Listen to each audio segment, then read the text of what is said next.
ધન્યવાદ મને બોલાવવા માટે. તો આજે તમે લગભગ પહેલી વખત દ્વારકાની શોભાયાત્રામાં જોડાયા.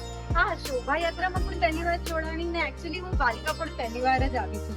હું તો અહીંયાની પુત્રવધુ છું અને પહેલી વાર જ આવો માહોલ જોયો, આવો દ્વારકા મારું ગામ જોયું ને ખૂબ જ હર્ષ થાય છે અહીંયાની યુનિટી જોઈને, આટલા બધા લોકોને જોઈને અને ખૂબ સરસ લાગ્યું આજે શોભાયાત્રામાં જોડાઈને. ખરેખર જે અહીંયા બધાએ આપણા ભાઈઓએ જે ડ્રેસ કોડ રાખ્યો છે એ તો યુનિક જ છે. યલો કલરમાં બધા એવા શોભે છે અને બધાએ જે લેડીઝો પણ છે એમને પણ યુનિટી કાફી બતાવી.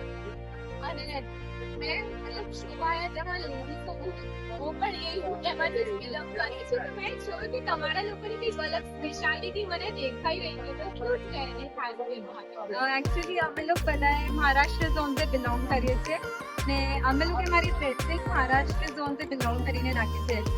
તો કોમ્બિનેશન જોઈએ કે અમે ગુજરાતી સાડી પહેરી છે પણ અમે લુક જે રાખીએ છીએ એ મહારાષ્ટ્ર ઝોનનું રાખીએ છીએ, જેનામાં આ નથ હોય અને ચંદ્રબિંદી હોય એટલે અમે મારા ઝોનને પણ રિપ્રેઝન્ટ કરીએ છીએ અને ગુજરાતી કલ્ચરને પણ સાચવીએ છીએ.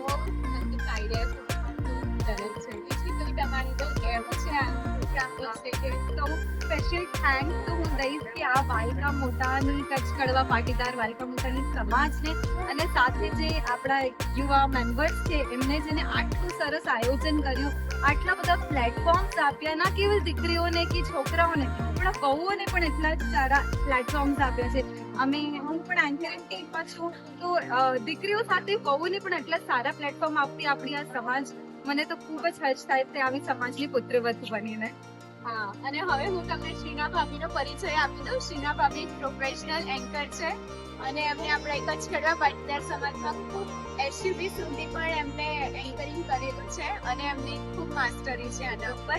નાગપુર ગામના એ પુત્રવધુ છે અને વાલકા ગામના એ વતની છે. Thank you.